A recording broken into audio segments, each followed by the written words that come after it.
What is happening, everybody? Welcome back to the Twin Sons Podcast, episode 59, and today we're making history. We are doing our first ever solo episode. So this is your host Shane, and that's all you're stuck with. We got the rest of the crew busy, and it was last minute, so I didn't, wasn't able to grab a guest real quick. So you're stuck with just me, and we're making history together. So we got a fun episode. First, I'm going to talk about a little bit of podcast updates. Then I'm going to go into highlighting one of my most recent decks that I've been really having fun with, talking about why I think it's a pretty good time to be grinding with that deck. And then lastly, big old announcement, Worlds got announced, and we got to talk about that and talk about how you can qualify. So, before we dive too far in, let's first talk about some just quick announcements, guys. We've been doing really good. We have a lot of new friends on our Discord from the tournament recently. We have a lot of new Twitter followers, a lot of new YouTube subscribers. So really appreciate all the support, guys. If you're looking to continue to support, just leaving ratings, leaving 5-star reviews, even 4 stars, we'll accept that too. That really helps, and it's a free way for you guys to support the content. And if you haven't subscribed to YouTube as well, please do that. Beyond that, there's other ways to support us as well, and one of those ways is Patreon. So we do have a Patreon. We have a few different tiers, and we might revamp it. We've always changed some things here and there, but we've had a core group of guys who've always been really nice to support us on there, and our biggest thing is that the $5 tier will send you a sticker. So we had these other stickers made previously, and this is stuck to U.S., continental U.S. only, just because shipping costs are absolutely outrageous. It'll triple the cost of anything if we try to ship it outside of that. So I do apologize for that. Possibly working on getting a setup point in EU somewhere where we could have them made there and then shipped from there. That would be great. But for this, these stickers for Patreon are going to be stuck to US only. And at $5 tiers, you can get these sweet stickers. I'm showing them up, so if you're not listening, they are the new logo that Sneak made. So huge shout out to Sneak. He did a really great job. But I got 50 of these stickers right here. So we'll be shipping those out in May for any of the current $5 Patreons. And if you are interested in getting one yourself, hop on over there. We'll send you a sticker as well. So we'll be keeping you guys posted in our Patreon locked Discord channel. So if you're interested in that, check that out. Besides that, there's one other way to support. Let me jump over here to our Teespring. So we actually made a Teespring. And on this Teespring, you can essentially get our logo on a bunch of different cool swag. So we have a iPhone case, we have a bottle, we've got Android case as well, we've got a mug, we've even got a custom sticker here as well, which is a little bit different than ours. Remember, these are the sticker that is the one I'm shipping on Patreon is a logo that Sneak made. This other one's a logo as well, but it's just die cut, so it's just the logo itself, which is really cool. So if you're interested in picking that up, that's on Teespring. And then we also have a face mask, which you can change on all of these things except the sticker. You can change the color. And we kept the cost as low as possible. We barely will make a profit off any of this. Mainly just want to be able to, if you guys want to support us in that way, to get a cool piece of swag with our logo, you can feel free to do so and hop on over there. I do have the bottle right here, and it's super nice. I think it's 16 ounces, pretty large. Stays cold all day, real nice, and get to show it off with this nice white, teal, and orange little logo here. So super cool, setup here on Teespring. So major shout out to to that website. It's a really sweet website. Speaking of shout outs, we do have to shout out our sponsor as well. Runeterra CCG has continuously sponsored throughout most of our podcasts. Really great site to work with. I'm going to highlight a deck in a few seconds using their website, their deck builder. If you haven't checked that out, it is absolutely incredible. And really good timing to do so, because when the new cards were dropping for Shurima, they instantly had all of their site updated almost immediately with cards. So you could instantly start deck crafting, which was so much fun to be able to do. And the deck builder is just so smooth alongside of that. The last thing I want to highlight there for Runeterra CCG is Agigas is continuously updating his meta tier list, and it's Nasus Thresh is in there now, TLC of course, and all the big ones. So if you're really looking for a last minute study guide for seasonals happening this Saturday, definitely check that out as well. So that's pretty much it for the cleanup portion. We're going to keep the episode short since it's just going to be me talking, but I'm going to jump into a deck I've been playing lately. So you guys might be familiar with this deck, but it's called Keg Control. So this was one of my favorite archetypes for when Bilgewater dropped. There was a lot of fun with Shadow Isles and kegs. There's a lot of weird poke spells, drain spells, and kegs really help boost those. So I'm going to read through the list real quick, and then I'll talk about why I think it's a good choice right now and why I'm playing it again. So first off, it's using 3 Gangplanks and 3 Thresh. We have 3 Hapless Aristocrats, 3 Dreadway Deckhands, 3 Doom Beast, 3 Petty Officers, 2 Dreadways, 2 Ladros, 3 Glimpse Beyond, 2 Unspeakable Horror, 3 Vile Feast, 2 The Box, 3 Grasp of the Undying, 3 Withering Wail, and 2 Vengeance. There's a lot of flex cards I could name, but let's just start talking about the core mechanics of this deck. So in reality, it's Keg Control, so we do want to control the game until late. Main combo is essentially Dreadway plus Commander Ladros equals good game, unless they have an answer to Dreadway. You can either silence Dreadway there, or you can Vengeance Dreadway, kill him somehow. If you have a way to do that, you can live, but you can't heal your Nexus past 20, and Ladros will do half of your Nexus, and then double that half, aka your entire Nexus. So that's a combo that's well known, and recently Dreadway got reduced to an 8 cost from 9 to cut the combo of concurrent timelines in Piltover and Zaun. So now you can play Dreadway on 8, it will double all of your damage, which is super great, and then on turn 9 you could play Commander Ladros back to back, where previously they both cost at 9, you had to wait until turn 10 to do something like this. Now that's not the case. So it's a really, really sweet combo. It's always been before, but that's why I'm bringing the deck back a little bit. Another main reason is because there is a lot of aggro going around right now. The seasonal gauntlet, the seasonal tournament opens on April 24th. That's the open rounds. There's going to be 9 rounds there, and qualifications are tonight. So people are really trying to get in and get qualified as soon as they possibly can. A lot of people are playing ladder and just trying to climb LP with aggro as fast as they possibly can, just so they can qualify within time and they don't have to be playing really long, draining games all night. This list dumps on aggro. It's got so many good answers. Unspeakable Horror, Vile Feast, Grasp of the Undying, Withering Wail, and Doom Beast all can heal your Nexus, and all of those spells can actually get increased healing outside of Withering Wail from Keg. So you have Kegs from Petty Officer, Deckhand, or Gangplank. Withering Wail is absolutely obnoxious, as is Box with a Keg. You just get AoE splash damage out the wazoo. That's a super useful combo. And then things just like Grasp of the Undying, being able to attack damage for 4 has been super helpful. I've been running into a lot of discard aggro, and if Jinx does level up and you have a Grasp of the Undying, 3 damage is great. It can kill level 1 Jinx, but if she does level, you can put a Keg out there and kill level 2 Jinx with a Grasp of the Undying, which is great. The list has, just a ton of synergy with actually trying to level Thresh. You have Hapless Aristocrats, which are making another 1/1 body after they die. And on top of that, the 3 units I mentioned, Gangplank, Deckhand, and Petty Officer, all will make a Keg, and that Keg will die either on your opponent's timing if they use Vulnerable, or on your own timing when you use a spell, which will give a soul to Thresh, essentially then making Thresh relatively easy to level up. Now, when he does level up, it's not as devastating as Thresh Nasus going around, or Thresh Susan. Pulling out a Nasus at a massive stat line pretty early can be devastating. Gangplank isn't as devastating. He'll make a Keg in the back line, and he'll attack and have Overwhelm and be 5 attack. He will most likely not be leveled. This isn't a deck that consistently will level Gangplank. We don't have a ton of Nexus poke. We can poke the Nexus with Doom Beast, with Unspeakable Horror, with Gangplank Champion spells, since that happens quite often when you're running 2 Dreadway, which search for Gangplank.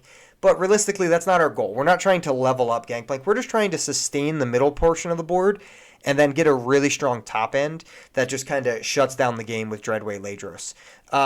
Even just Ladros, and then, just you're a little bit more Nexus ping, or, just keep removing their board and attacking is a viable strategy. Or even just Dreadway and attacking with Gangplank and, a decently wide board. Or just Doom Beasting for 4 every turn with Dreadway. Both those things are really good ways to end the game. So that's pretty much how you're going to end the game. So matchup table is pretty good. I mean, it's really good into a lot of different things. It's obviously a beast into aggro, and that's why I suggest playing it now, because I think it has pretty much a great matchup against most aggros out there. I think it does really well. It can shut down wide boards, it can shut down repetitive boards, and it can just really sustain your own Nexus super well. Against TLC, I've been having a little bit of success with it as well. If they don't really have a Vengeance to kill Dreadway, and you can get to turn 9 before the Watcher combo goes off, which isn't always possible, but definitely can be possible, then you can essentially OTK their Nexus. They don't have a Hush. They don't have anything to stop Dreadway other than something like a Vengeance. So that matchup's not even all that bad either.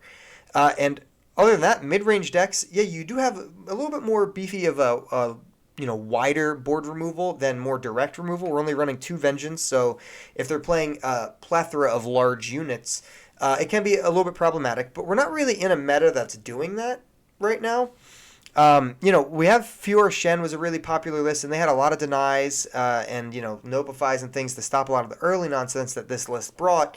And then when they start playing, Screeching Dragon and Cytheria, and they can just continuously build those larger units, it's pretty tough to get through all that with just Vengeances. On top of that, similarly, you have like Ash Sejuani was kind of popular when this deck was in its height. That list was also pretty rough of a matchup. Because again, the Yetis, the 5/5s, the Avaros and Hearthguards, those large things are kind of difficult to deal with unless you're running Ruination.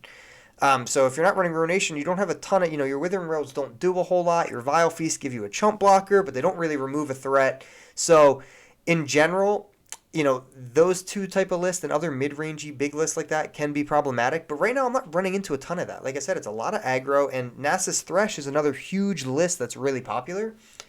And this does great into that. You can, if they use a Blighted Caretaker, if they're using, very swarmy armies, you can do a lot of damage to all of that stuff while gaining enough health. You just have to make it until turn 9 after you play Dreadway and Ladros, or even if you can put your own pressure as you're removing their board, just play Dreadway and then attacking with Thresh and Gangplank. Because again, you're playing Thresh as well. When units are dying, your Thresh is also leveling up. If you can remove their Thresh, which, again, we have multiple ways to do so with Vengeance and with Grasp of the Undying and Thresh challenging. And you can just get the pull out. You can stop their Thresh pull, or their Thresh from leveling up. You can clear their board a lot, sustain health to stay above the threshold of being OTK'd by a Atrocity play, and just kind of control the board and then wait for your combo. Now, we're not running 3 Dreadway or 3 Ladros, so you're not always going to have your combo, and we're only running 3 Glimpse Beyond. So that's going to take me to this next portion, as we've talked about a lot of the matchups, and there's more to talk about, but I want to move on to the next portion of talking about some flex options for the deck. And I know this is a deck that a lot of you are familiar with, but I think it's always really nice to go back and just highlight some old decks, because, some of these decks are super solid still, and they kind of just get forgotten about. And, a Dreadway buff to 8 mana makes this super interesting to come back and look at, in my opinion. So let's talk about some of the flex cards that we could add to this list. Like I said, Ruination is something we're not running, but we totally could. If this was a meta where we were more worried about board-wide units and we wanted to be able to have a good answer to just stop completely a massive onslaught of like Yetis or 5/5s or big Demacian soldiers or anything like that, Ruination should be in here. It is a pretty dead card against aggro, and that's why it's not in here right now. That could definitely change as you go.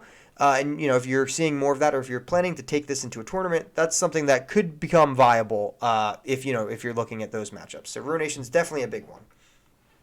Another one is a little bit more draw. I don't want to run Stalking Shadows because I don't have enough units. Even though the units I do have are really good with Stalking Shadows, like Petty Officer, Doombeast, Deckhand, Hapless, I don't have enough units to warrant running Stalking Shadows. But another interesting card that I could run is the new 4/1 play, kill a unit, and draw 2 cards from Shadow Isles. That's really good with kegs. Essentially you can turn your kegs, if you're not using them for extra damage, you could turn them into a draw 2 and you still get a 4/1 body. That's really solid. The reason I was hesitant to put that in initially was because essentially I don't have that many units yet, even though I have units that summon kegs and Hapless Aristocrat, which makes another spider after the fact. I don't have a ton of units, but after playing the list a few times, I realized that I might have just enough to warrant putting in the 4/1 without making it feel clunky. The fear there is he's in my hand and I don't have anything to kill, and I can just play him as a 4/1. Or the even bigger fear is, wow, my hand got bricked and all I can play is Thresh, and he's already on the board, and now I drew the 4/1 to kill, and I just can't play the Spirit Leech on Thresh to draw 2 cards because I can't lose Thresh. So there is a clunkiness value there, and again, we do have Vile Feast as well for the 1 spider as well, which can make another unit. So he's definitely worth consideration, but there is a clunkiness there that could end up being a little bit scary.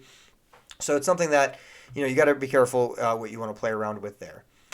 Besides that, Shadow Isles has a lot of other interesting tools that they could use, and including something that's really good with kegs is actually Go Hard.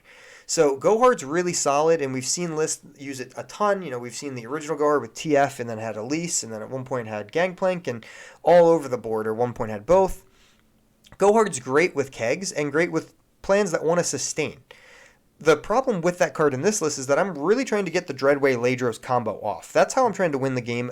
There's other variations of Keg Control where you don't even need to focus purely on Dreadway Ladros, But in this one I am. So I think Go Hard makes it a little bit weird because it's essentially going to fill my deck with a little bit of, I would call, clutter. And then I wouldn't be able to find the combo pieces that I need. And that's kind of why I don't want to run Go Hard here.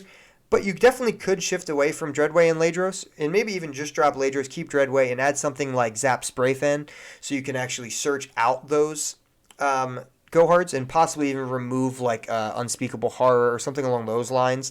So now you don't have a ton of spells that you can draw with Zap, but you can guarantee a little bit more of getting your Go Hards. Or your pack your bags, ideally, at that point. And if that was the case, then you definitely would want to run the Spirit Leech to draw 2 more cards, and you could turn this more into a Go Hard deck, but just situated so that you're using Gangplank and Thresh, and you can still level up, you can still get Dreadway out and do damage that way. That's not the route I wanted to go, but I did want to just give it a spotlight for a second, because I do think it's worth mentioning, and I do think it would fill a similar role as of now to be good against all of the aggro decks we're seeing. But I think it loses a little bit of its spice because the Dreadway Ladros combo is actually really good into TLC. It's really your only way to truly win. You're not going to do a whole lot of damage with your units. So it kind of loses that win condition unless you want to try to squeeze both in there. But the deck is a little bit tighter than it seems. The last flex card I want to mention here is Atrocity itself. So we are running Commander Ladros and I'm not running Atrocity. That might be sacrilege. I know really, people are probably going to say, what are you talking about? How are you not running Atrocity? But I found that just kind of stalling out the game, using all of these cards and just using the removal, clearing out the board, is normally enough to get to the point where I'm getting Dreadway, and even just Dreadway and Gangplank a lot of times can end the game themselves with double damage. You have a 10 attack with Overwhelm, is massive. I've even won multiple games with getting a Gangplank itself from Dreadway, playing it in Thresh level, so you get 2 Gangplanks, things like that. Even if you don't see Ladros, can win the game. And the biggest problem with Atrocity is that if I do see it and I don't see Ladros, the only other decent target really is Gangplank, or if I have Dreadway, I can deal extra damage, but it just feels so clunky before that late game. And I'd rather have more control, and that's why I'm not running Ruination or Atrocity right now, because of the amount of aggro I'm seeing. If you weren't, if you're running those cards, you're going to have this sense of, I just have a little bit too much planned for late game, and that mid to early game I just can't handle consistently enough to where it makes me a little uncomfortable to run those cards. So that's kind of the deck here, guys. I'll put the deck code in the description, and I'll probably have some gameplay videos of it on YouTube at some point. It's Keg Control. It's nothing super fancy. I haven't been in like a super high brewing mode. Shurima, still needs definitely, we're getting more Shuriman cards. I still feel like there's a lot missing with that region, so hopefully those new cards can spice up my love for deck building and crafting something super original. But I think this is a really fun list. I wanted to highlight it here on episode 59 because I think it's just something that's been forgotten about, and I think with the recent Dreadway buff, it's super legit. And on top of that, we always have more Shadow Owl support coming out for it, so super worth a look again. So if you're interested in this list, I will have the deck code and the link to the deck builder on Runeterra CCG in the description, and if you're going to give it a run, give it a run. And those flex cards, I think for ladder, depending on what you're seeing, could be the right option, but I think they get really interesting when you try to fit Keg Control into a tournament lineup. I think if you start adding, definitely if it was an open list tournament like seasonal, I'd 100% have 1 Atrocity and 1 Ruination in that list just to make your opponent have to respect it. Instantly, if I was playing in a tournament, 100% would have at least 1 of each of those cards, just so now I say, okay, could he have his Ruination? Could he have that Atrocity? So that's something to warrant as well. Open deck lists are a lot different than ladder, so those would definitely be my recommendations if you are trying to take this into a gauntlet or a tournament anytime soon. Definitely put at least 1 of those in each. So let's jump over to the big announcement that we had this week, and it is a World Championship. So for months now, competitive players and everyone in really the Runeterra community actively on Twitter, Reddit, and things like that have really wanted an announcement of more esports. The seasonal tournament has been great. In my opinion, I've had a blast with those. But, there's a lot of people out there who just want a little bit more from Runeterra on the esports side, and I think it's totally fair. So what they did is they announced a $200,000 prize pool, which is pretty substantial. The seasonal tournaments are $20,000 each, and there are 4 of them, 4 different regions. So they are putting up $80,000 every 2 months for those seasonals, which is a lot of money, if you ask me. And now they have a World Championship on top of that for another $200,000 prize pool. That's big money for a tournament. And again, this is a 1 tournament one tournament thing. So this is not, going to happen every month, every 2 months like seasonals. This should happen once a year if I were to guess. And here's some details. There will be 64 players from each region that will compete for different seats that are within the final top 16 players that will be competing for the $200,000 prize pool. So 64 players from America will compete for 6 seats. 64 players from Europe will compete for 5 seats. And then 64 players from Asia combined with another 64 players from the C region will compete for 5 seats as well. So that's 5 from Europe, 5 from Asia and C, and then 6 from Americas. To equal a 16 total top cut, essentially. So that top cut will all win money out of the $200,000, and it'll go spread out between 16 players. Well, you might be asking yourself, okay, well, first they need to qualify for the 64 before you can qualify for the 16. And you are correct. So the qualification is a little bit complicated. I'm going to try to break it down a little bit better just so you can really understand what's going on. And there's some slight problems with this in general, some slight complaints, but mostly I think pretty much all across the board people are very excited about having a world championship, and most of these things look really good. So firstly, they wanted to have multiple ways for you to qualify. They didn't want you to just be forced into just one specific way to do so. So first off, 22 players will qualify from ranked. So points are going to be awarded based on your final rank at the end of each season, and they're only awarded to players in Masters. The top 22, since 22 are taken from ranked, players on each shard by the cutoff will earn a seat for the qualifiers. The qualifiers is the 64 players in each of those regions that I mentioned. Your score is based on the best placement in 2 out of 5 seasons leading up to the World Championship. So like I said, the World Championship will happen. Previously, there will have been 5 ranked seasons. The previous 5 ranked seasons, they'll take your best 2 placements out of all 5 of those, and that's what they're going to base it on if you're going to qualify into the 22 people from ranked. So essentially, you need to be extremely high up in the ladder for 2 different seasons in order to qualify. But the cool part is you can take off for a few seasons in ranked grind. If you say you get a rank 1 finish and you're like, all right, well, that's great. I'll get another rank 1, rank 10, something finish and feel comfortable. You don't have to do that every single season. It takes your 2 best. So you can try and put your 2 best placements in there to then get qualified for the qualifiers, which is the 64 players, like I said. That's 22 out of the 64. That's through ranked. Now, if you're more of a tournament player, 20 will qualify from seasonal tournament finalists. The top 4 players from each shard's 5 seasonal tournaments get into the qualifier. So essentially what that means, if there's going to be 5 seasonals, just like there's going to be 5 seasons before the World Championship, if you top 4'd in any of those seasons, you're into the qualifier. So if you're listening to this and you were a top 4 player in the previous 2 seasons in America, you're already qualified for Worlds. They're counting retroactively the 2 seasons. And this is where people get a little upset. There's a little bit of people who are just kind of annoyed that they didn't know that their previous season rank or seasonal tournament performance could have qualified them in now. And I get that a little bit. You could have tried a little harder. I would have played differently. Sure. But you still can do that for these next 3 seasonals coming up.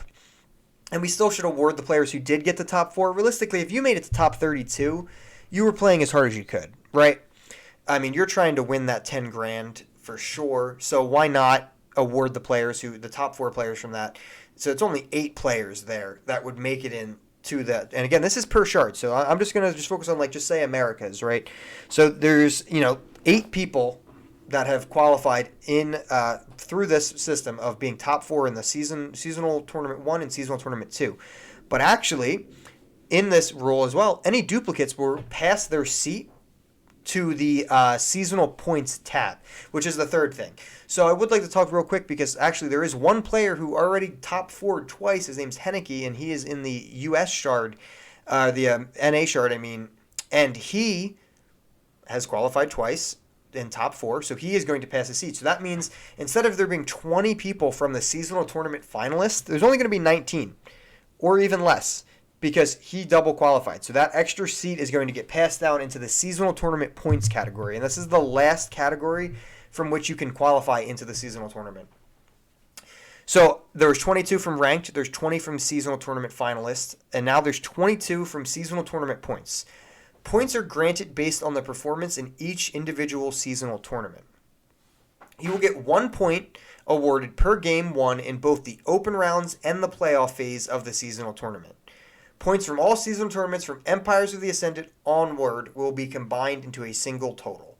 So this is Empires of Ascendant, so the previous 2 seasonal tournaments do not count for your seasonal tournament points.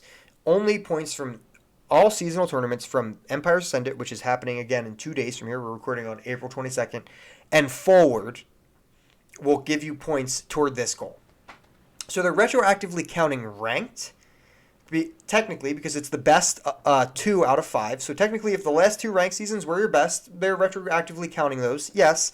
But that being said, you still have 3 more ranked seasons to count for. So it's not a big feel bad if they retroactively counted that.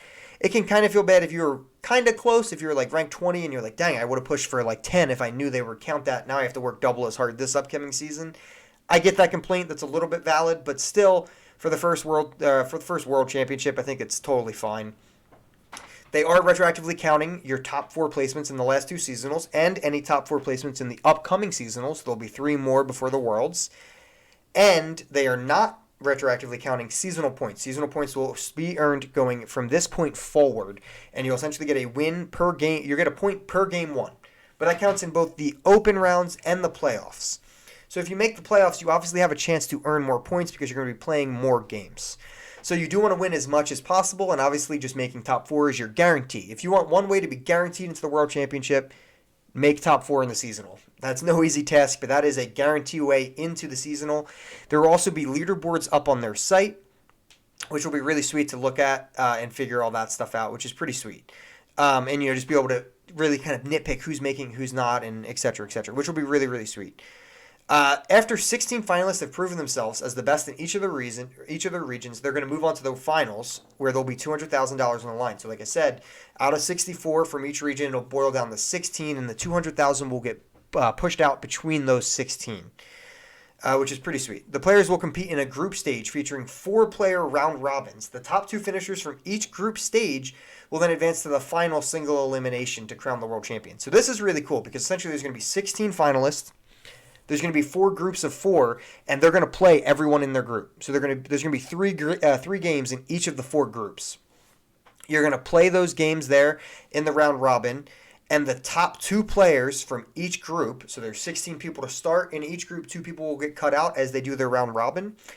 2 players from the top of each one will move forward, and then they will be seeded into a top 8 single elimination bracket, which will just go from 8 all the way down to 1 to crown the first world champion. I think that's a really fun way to do it. It'll be pretty cool to see. You're going to get 3 games. You get to play a whole round robin against 3 other players, and there'll be exciting games back and forth. You'll be able to finish those, and the top 2 players from that will move on. I think that's a pretty good way to do it because it's just kind of interesting to see 2 players from each round robin. So they're going to mill out 2 of those players, but head-to-head is really going to matter at that point. So the tiebreakers are going to be interesting in the round robin. It can get some really interesting things in the round robin. Someone can go 3-0. You could have 3 people go. You could have multiple people go 2-1. And then have to go down the tiebreakers. You could have someone just tank, go 0-3. It could be really interesting. It could be clean or not clean depending on how the tiebreakers come out. But it could be a very fun, last game really matters type of situation in that. And then 2 people move on. And, of course, single elimination is always great. But, again, this awards consistency. So, overall, my thoughts on the World Championship and, to echo, I was talking to Josh about this as well. Basic just, how do we feel about them doing it? First off, it's just amazing that it got announced. People have been so excited and been wanting a seasonal or a World Championship for a long time. Seasonals have been fun. And they've been, moderately well received, and they've made adjustments now coming up. There's going to be 9 rounds, so it's going to award consistency in a different way now. Ranked will matter a little bit more because you can make it in a 7-2 if you have a high rank placement. But, there's still been some nitpickiness there for how the season will run, and some of that's been fair, some of it hasn't. But this, to me, seems like a really great compromise of having multiple routes of entry to the tournament and having a big prize pool, right? $200,000 is nothing to laugh at. That's a lot of money for a digital card game, and they put that up, and this is their first World Championship. So they're putting up, okay, here's $200,000 on the line. You can qualify through just tournament performance itself, top fouring, which is tough, or rank ladder, which is grinding. So that rewards rank ladder, rewards just hard grinders, people who are playing this game constantly, grinding the ladder, getting as high as they can. It rewards consistent tournament performance for just the amount of wins you get per tournament. So someone like me, I went into the seasonal 1 and seasonal 2 tournament. I went 3-1 or 3-2 and 4-1, but I didn't make top 32, but I got a decent amount of wins. So if I could do, if I could go 4-1 in every seasonal tournament, there's a possibility that I could make through consistent tournament performance through the seasonal point system there. And then on top of that, they just award a spike, which is just you did really well in your tournament. You've only top 32, but you top 4 to seasonal, and then you didn't even make top 32 the rest of the seasonals. Well, you spiked that one time, you earned your spot at top 4, and I think that rewards a really great variety of different skill sets, whether it's a spike, whether it's consistent grinding, or just consistent tournament performance. That awards all three in different ways. And the numbers I just said, I definitely wouldn't make it going 3-2 every time or anything like that. These are going to be very competitive numbers. You will have to do very well, most likely go to stage 2 in the top 32 for seasonal and perform well there as well consistently. But that's kind of the point, right? We're trying to cut down to the best player in the world, so you're going to start by cutting the top 64 in each region, and I think it's a really great way to do it. Anyone who's listening and is already qualified, huge congrats to you. The only way you would already know if you're qualified right now is if you were a top 4 player in one of the other previous seasonal tournaments. So huge congrats to those guys who have qualified. We already see right now the LP amount to get into this current season has gone up drastically, about 25 in NA so far. It'll probably be more than that. So this is putting, a lot of fire into, or a lot of fuel into the fire that is the competitive nature of Legends of Runeterra. So people are very excited to get their hands on into this tournament and really try to qualify themselves, and you'll see a more competitive environment going forward from here. The seasonal tournaments are going to be taken more seriously, and it's just all great. It's great to see a card game. They said they want to have a world championship. They teased it before, and it's here. We're not Artifact, where they said there's going to be a $1 million championship, and there never was, and they scammed you out of your money. This game's free, and they're still putting on big events, and it's great. So shots fired at Artifact, rip to that game. But I just like to see that, they put their money where their mouth is. They said they're going to have a world championship, and guess what? We have one. As some just closing thoughts here as I begin to close, like I said, it's just a solo episode, so I appreciate if you made it this far. I've never done a solo episode, but I've done a bunch of YouTube videos that have been a lot of fun, and it's just me talking to a camera, so I'm kind of used to that anyway. But I do want to say thanks for listening. If you've supported me in my tournament performances previously, this upcoming seasonal tournament, I'm going to be busy that day. I actually can't play in it at all, which does stink. I'm not really the guy who's going to grind out for the seasonal. I don't have it in me to dominate multiple different performances, and I definitely don't have it in me to grind ladder like some people do. If you're one of the people who like top 10s every ladder, you're insane to me because I can't do anything that consistently, so kudos. But I won't be able to play this coming up. I still tried to qualify through the Last Chance Gauntlet for fun, just to see if I could qualify, but I needed to win one series, and I got absolutely face rolled. So it happens. I will try to make it in for the next seasonal, for the 4th out of the 5 seasonals. I'll try to be there. And if we can spike to top 4, that's great. And that's probably the only way I'd realistically see myself trying to get in. I'm not going to grind out the other ones, but I would love to make content around this tournament. We'll for sure be asking some of the competitors on the show, and for sure just be talking to, each other about the metas that's going up into that, and there's going to be a lot of content around this World Championship. It's a huge thing, and hopefully it brings a lot of hype to the game. Final shoutouts for Runeterra in general. Just today at the DICE Awards, they actually won Best Mobile Game of the Year. Huge congrats to the team. Very well deserved. This game's incredible. It got pushed out during a pandemic, and they've launched the game fully pretty much from remote sites, which is absolutely insanity, and have delivered tons of content consistently. So huge congrats to them for winning the reward there as Best Mobile Game from last year at the DICE Awards. Massive congrats again. And that's pretty much going to do it. Just really, really excited that there's a World Championship coming up. I'm excited to cast it, talk about it on the podcast, not actually cast it, and just enjoy the content that's there. If you guys have any suggestions on guests you want us to get on the show, please feel free to let us know in the comments of this YouTube video or podcast, however you're listening. You can find us on every different platform on YouTube as well. Final shout out this week as well. I was on the Legends cast. They've been doing a podcast on Legends of Runeterra for a long time. It was a lot of fun. I got to talk with the Lift and Dead Broke Nerd, two really great guys. We got to talk all about our podcast here, how we started, what we do, and just, all the guests we've had and all the cool things that we've gotten to do because of fan support. So we really appreciate you guys always coming in the clutch for us. So until next time, guys, we will catch you. And this has been episode 59 of the Twin Sons podcast. Peace out.